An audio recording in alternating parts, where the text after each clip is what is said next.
Oke, assalamualaikum warahmatullahi wabarakatuh teman-teman. Saya ingin memberikan tips tentang bagaimana cara menghadapi AC Samsung yang kedip-kedip. Ya kedip-kedipnya kalau nggak salah di antara titik 2 dan titik 1. Itu adalah sebuah masalah. Jadi jelas kalau misalnya AC itu terjadi kedip-kedip seperti itu, yang jelas nggak bakal dingin AC-nya. Tapi saya akan berikan hal-hal atau tindakan-tindakan yang ringan dikerjakan tapi bisa menghasilkan hasil yang cukup baik, bahkan bisa sampai 0 rupiah teman-teman. Jadi nggak usah ngeluarin biaya apa-apa, bisa sembuh AC-nya. Silakan diperhatikan video ini, dipelajari pelan-pelan. Kembali lagi saya ingatkan kepada teman-teman, ini adalah ilmu teknik, nggak bisa buru-buru, harus serba teliti dan pelan-pelan. Nggak ada orang yang pintar, nggak ada orang yang pandai, yang ada adalah orang yang teliti. Itu adalah yang terbaik. Saya harap dengan video ini teman-teman bisa mengambil manfaatnya. Bagikan kepada teman-teman yang lain, saudara mungkin apabila mereka membutuhkan. Saya doakan agar segala urusan teman-teman dimudahkan oleh Allah Subhanahu wa taala. Jangan lupa like dan subscribe-nya. Assalamualaikum warahmatullahi wabarakatuh. Oke, assalamualaikum teman-teman. Langsung ke teori ya. Kita bertemu dengan AC Samsung yang tidak bisa hidup dengan normal. Ini udah ada modulnya ya. Perhatikan.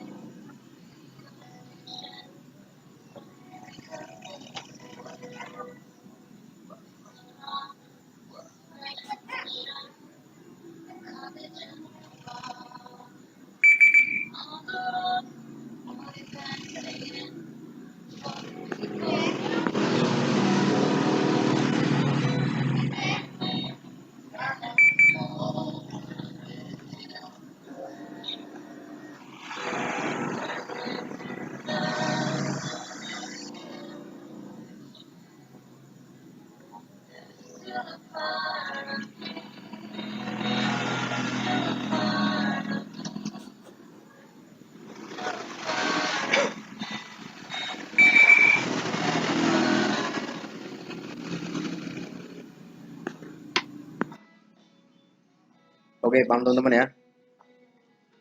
Ini masalahnya seperti ini. Jadi untuk masalah seperti ini apabila terjadi, otomatis AC-nya nggak bisa keluarin angin, nggak bisa ngoper kotor, dan dinginnya pun nggak bakal bisa keluar. Ini teman-teman jangan kaget, ini adalah modulnya. Ini PCB-nya ini. Jadi di sini ini bagian buat power supply-nya, kemudian ini bagian receiver-nya. Ini biasanya berada di casingnya. Nanti kalau teman-teman lihat AC Samsung kan, kalau misalnya dinyalain kan ada lampunya tuh, ada 3 lampu. Ada lampu timer, ada lampu power, ada lampu cool, dan sebagainya. Ada biasanya kalau untuk AC Samsung itu ada 3 lampu ya. Dan kalau teman-teman ketemu masalah seperti ini, jangan panik, tetap santai, tetap tenang pikirannya. Yang jelas ini bukan masalah besar, ini bisa diselesaikan ya. Semua teman-teman semua dengan kondisi ataupun apapun bisa menyelesaikannya. Yang pertama, teman-teman harus cek masalahnya di sini adalah ini teman-teman.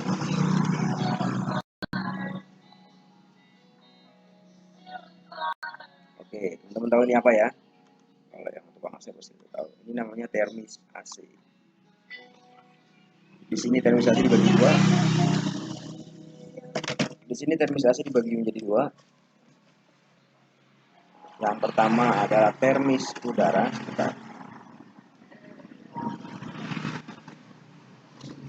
Yang pertama adalah termis udara. Saya tanda tadi ya.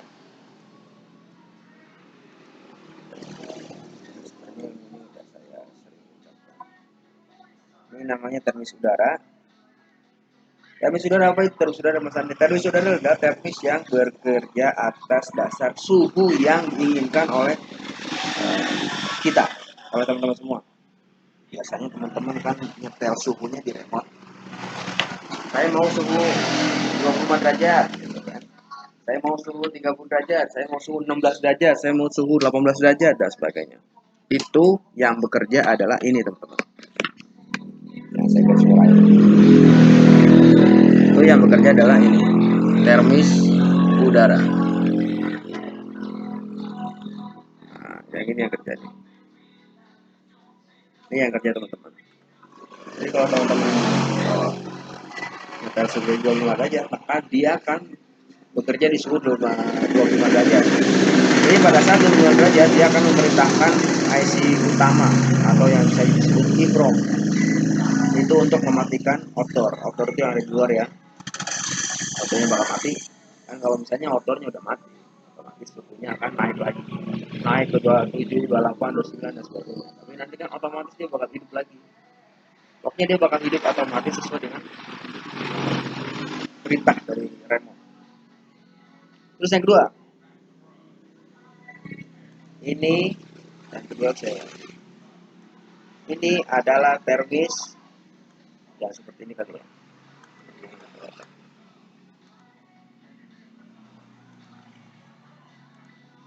Seperti ini. Ini adalah termis pipa. Kalau bisa pahami, ini ada termis pipa bentuknya seperti pipa. Ini fungsinya untuk mendeteksi 100% atau kurangkah, maksudnya sempurnakah freon yang ada di dalam sistem. Alat ini berfungsi untuk mendeteksi keberadaan freon. Apakah ini freonnya masih penuh atau tinggal 50% atau tinggal 30%? Dia yang tugasnya membaca ini namanya termis pipa. Nah, termis pipa ini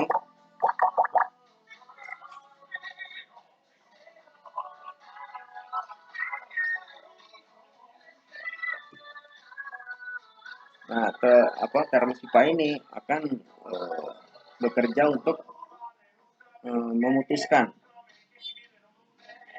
arus yang ada di outdoor menuju ke indoor. Jadi dengan arti teman-teman ya. Saran saya kepada teman-teman adalah apabila terjadi hal ini, misalnya saya seperti itu,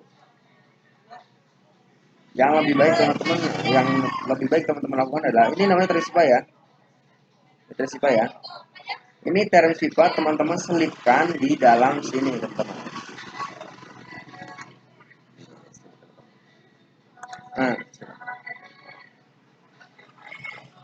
Nah, diselipkan di sini teman-teman. Karena kadang kita ketemu untuk terisipa sendiri dia nilai sensitifnya sudah menurun. Nah, bebas teman-teman taruh di mana. Yang jelas intinya dia harus ketemu dengan pipa yang paling dingin. Jadi ya langkah pertama teman-teman lakukan adalah cabut colokannya. Lalu langkah pertama adalah teman-teman cabut colokannya, kemudian teknik supaya yang tadi saya bilang tadi ditempelkan ke sini teman-teman. Ditempelkan ke sini atau tidak dimasukkan ke dalam. Nah, agar fungsinya untuk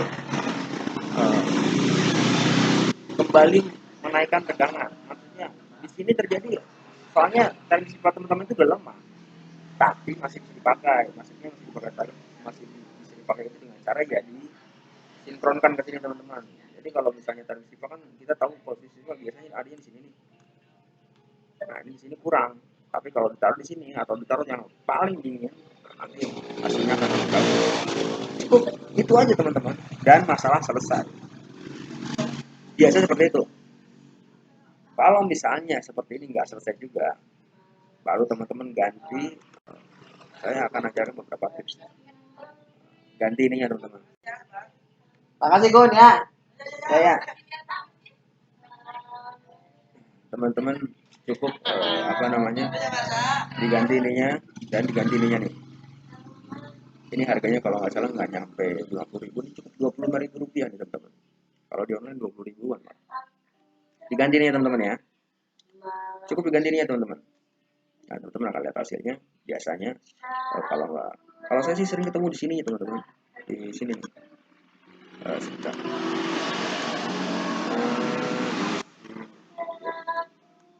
Saya sering ketemunya di sini teman-teman. Ini yang lemah. Kalau ini jarang sekali teman-teman saya ketemu. Ini lemah jarang. Jadi kalau teman-teman kurang yakin silahkan diganti sama ininya sekali, nggak apa-apa.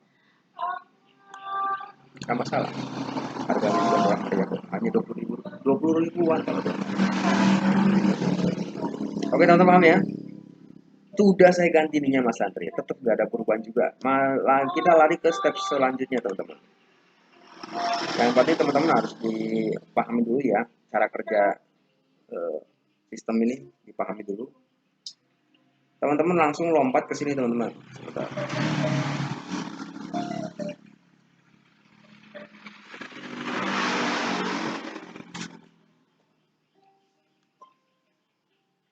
Nih teman-teman.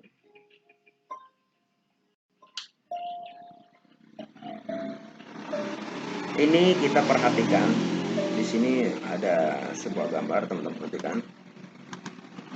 Ini ada pipa kecil.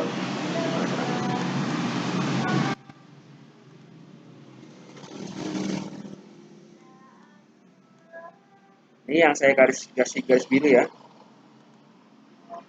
Ini ada pipa kecil dan sisanya adalah pipa besar. Ini garis biru ini ketahuan banget pipanya teman-teman. Pipa kecil dan pipa besar. Semua saya seperti itu. AC 1 PK ke bawah atau 2,5 PK ke bawah, semuanya seperti ini. Seperti itu. Nih teman-teman, ini pan pipanya kecil nih yang ada tangnya nih. Ini pipanya kecil nih. Kemudian yang kedua pipanya besar. Ini wajib dingin teman-teman. Pipa yang ini nih, yang ada tangnya nih, ini ada tang. Ini wajib dingin. Kalau misalnya nggak dingin pada saat dihidupkan, atau mungkin sudah hidup, tapi tiba-tiba titit mati lagi seperti itu. Bisa jadi masalahnya di sini teman-teman. Ini freonnya kurang. Jadi yang harusnya 100%, dia saldonya hanya 70 atau 60%. Cara mendeteksinya via orang awam bagaimana misalnya? Cukup dilihat aja teman-teman. Di sini nggak boleh ada biang es putih. Di sini nggak boleh ada kembang es putih. Nah, ini sini.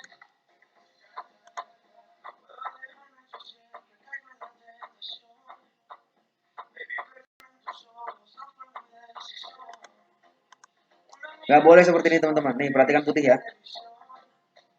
Di dalam AC itu nggak boleh seperti ini teman-teman. Nggak boleh putih seperti ini. Kalau putih seperti ini, ya seperti yang saya bilang tadi, berarti masalahnya kurang freon. Cukup ditambah freon menuju ke 100% selesai. Atau yang kedua mungkin saringannya kotor. Tapi saya jarang sih ketemu seperti itu. Kalau saringan kan teman-teman sudah tahu freonnya kurang. Jadi yang harusnya 100% dia cuma tersisa 60% atau 70% gitu. Itu yang akan menyebabkan menyebabkan AC-nya menjadi berkedip-kedip.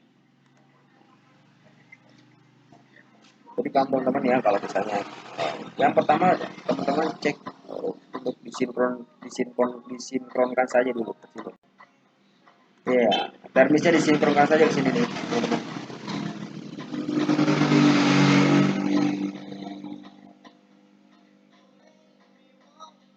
Nah, sini ya. Ini yang pertama teman-teman lakukan. Jangan beli alat-alat dulu, jangan beli bahan-bahan dulu. Ini yang teman-teman perlu sinkronkan. Jadi termisnya ditaruh di sini. Itu yang pertama. Yang kedua kalau misalnya nggak udah hasil juga teman-teman baru diganti ininya. Saran saya kepada teman-teman adalah membeli yang original Samsung. Soalnya untuk Samsung kadang aneh. Dia biasanya maunya yang ori. Nah, beli termisnya. Saya sarankan kepada teman-teman untuk membeli yang ori. Biar nggak bolak-balik. Apabila ininya diganti tetap tidak ada perubahan juga. Sebenarnya kalau saya sering ketemu ininya kalau diganti ini udah selesai teman-teman. Asalkan kita 100% ya. Kalau misalnya diganti ininya juga tetap tidak ada perubahan juga, langsung fokus ke sini. Proses ini teman-teman ya. Nah, proses ini teman-teman ya. Jadi teman-teman cukup dipegang ininya, nggak boleh panas, harus dingin ini dua-dua pipa ini. Yang dingin, yang kecil harus dingin, dan yang gede dingin. Kalau misalnya nggak dingin, berarti ada masalah di dalam sistem outernya, tapi jarang. Kalau misalnya udah dingin, terus ininya tiba-tiba keluar bekunya nih, keluar beku putih yang saya tandain pakai tang ini, yang pakai ada tang ini nih, beku putih. Nah, itu kemungkinan besar remnya berkurang. Biasanya setelah dilakukan tiga step ini teman-teman, semua masalah yang terjadi terkait dengan kedip-kedip itu sudah sembuh. Biasanya kalau misalnya teman-teman sudah dilakukan 3 hal ini, jadi cukup sederhana teman-teman, nggak berat. Saya sarankan pada teman-teman untuk tetap semangat dan teliti. Ingat, selalu saya ingatkan buat teman-teman, ini ilmu teknik nggak bisa buru-buru, harus pelan-pelan dan teliti.